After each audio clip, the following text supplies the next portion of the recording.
खबर जनपद मिर्जापुर से 96 विधानसभा के लालगंज ब्लॉक में बाबू उपरौद इंटर कॉलेज लालगंज मिर्जापुर के मैदान में 30 अक्टूबर 2023 दिन सोमवार को विशाल महिला सम्मेलन आयोजित किया गया है, जिसको प्रदेश के यशस्वी व लोकप्रिय मुख्यमंत्री माननीय योगी आदित्यनाथ जी संबोधित करेंगे। इसके तहत आज भाजपा काशी क्षेत्र अध्यक्ष श्री दिलीप पटेल जी एवं जिलाध्यक्ष श्री ब्रिजभूषण सिंह जी के नेतृत्व में कार्यकर्ताओं की एक टोली ने सम्मेलन स्थल का निरीक्षण किया तथा सम्मेलन में लगे सभी दायित्वधारी कार्यकर्ताओं के साथ योजना बैठक करके सभी को आवश्यक निर्देश दिए। इसके साथ ही वहां मौजूद कमियों व समस्याओं का निवारण करने के लिए संबंधित अधिकारियों को निर्देशित किया। लालगंज क्षेत्र में आज मुझे आप सबसे मिलने का, संवाद बनाने का अवसर प्राप्त हो रहा है। इस कार्यक्रम के ठीक पहले मुझे मां विंध्यवासिनी धाम के दर्शन करने तथा डबल इंजन सरकार के द्वारा श्रद्धालुओं की सुविधा के लिए किए गए प्रयासों और कार्यक्रमों को नजदीक से देखने का अवसर प्राप्त हुआ है। मैं इस अवसर पर उपस्थित आप सभी बहनों का हृदय से अभिनंदन करता हूं, स्वागत करता हूं। आज मिर्जापुर जनपद को पुनः 202 करोड़ रुपए की परियोजनाओं के लोकार्पण और शिलान्यास का सौभाग्य मुझे माननीय जनप्रतिनिधियों की उपस्थिति में प्राप्त हुआ है। इसके लिए भी आप सभी को हृदय से बधाई और दीपावली आदि पर्वों की अपनी शुभकामनाएं भी देता हूं।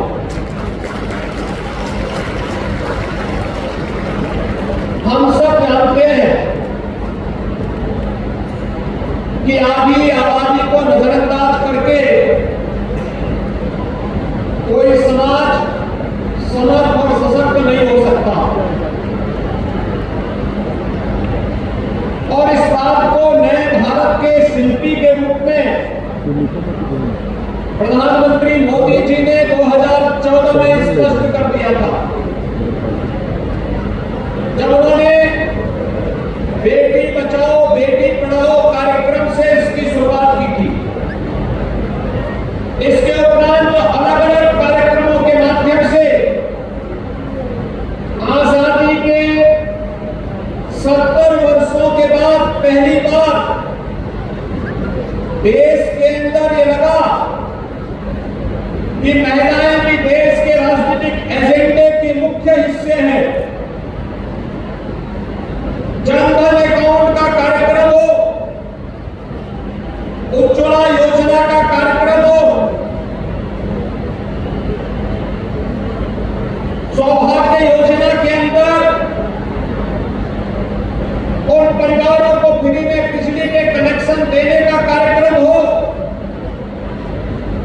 या फिर 5 लाख रुपए की स्वास्थ्य बीमा का कवर और गरीब परिवार के पास अपना सिर ढकने के लिए छुट हो,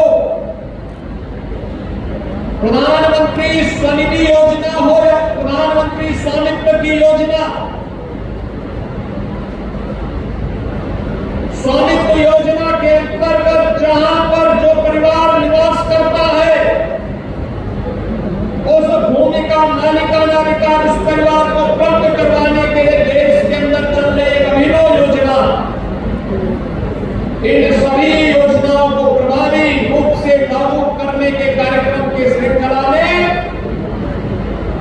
देश की नई संसद बनने के उपरांत पहला सत्र केवल औपचारिक नहीं होगा, बल्कि देश की आधी आबादी को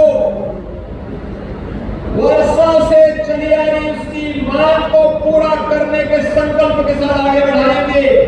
और प्रधानमंत्री मोदी जी के संकल्प के परिणाम स्वरूप देश की संसद में स्थानीय और पंचायत के निकायों की तर्ज पर लोकसभा और विधानसभाओं में भी 1/3 सीट पर महिलाएं चुनकर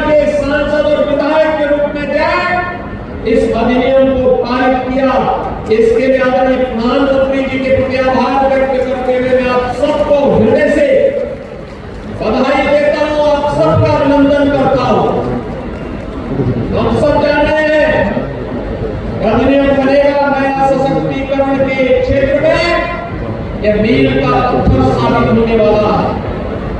भारत वैसे भी इस दिशा में बहुत प्रगतिशील कदम रखा है, आगे बढ़ाया है। सशक्तिकरण की दिशा में उठाए गए कदम आज देश के लिए दुनिया के लिए पुण्य बने। उसी श्रृंखला में अधिनियम का पारित होना दुनिया के आधी आबादी के सामने एक नया आगे बढ़ने का प्रकाश स्तंभ प्रधानमंत्री मोदी जी ने प्रस्तुत किया है। और भाइयों बहनों, इसीलिए आज मैं फिर यहाँ मां विंध्यवासिनी धाम में आकर के यहाँ की बहनों की ओर से प्रधानमंत्री मोदी जी के प्रति आभार व्यक्त कर सकूं, इसके लिए आपके बीच में विशेष रूप से आया हूं। हमारा विंध्यवासिनी धाम नारी शक्ति के सशक्तिकरण का सबसे अच्छा उदाहरण है। याद करिए, एक साथ मां विंध्यवासिनी, मां अष्टभुजी और मां काली को का त्रिकोण, याद करिए, महालक्ष्मी, मां सरस्वती और महाकाली के रूप में हम सबको जीवन के समग्रता का दर्शन कराता है, हम सबको एक नई प्रेरणा प्रदान करता है और नारी शक्ति के प्रति यह श्रद्धा और सम्मान का भाव हम सबके मन में सदैव बना रहे। इसी के लिए मां विंध्यवासिनी धाम में इस अच्छे कॉरिडोर का निर्माण कार्य कराया जाता है। आने वाले श्रद्धालुओं को भी समस्या न हो, लेकिन साथ साथ मां के प्रति श्रद्धा का भाव व्यक्त करने के साथ साथ हमारे नौजवानों को अधिक से अधिक मात्रा में रोजगार की सुविधाएं भी उपलब्ध होती हो। मैं देख रहा था, मैं अष्टमी के दिन पूछ रहा था कि मां विंध्यवासिनी धाम में कितने श्रद्धालुओं ने दर्शन किया है। मुझे बताया गया कि अकेले एक दिन में 35 लाख लोग मां विंध्यवासिनी धाम में दर्शन किए।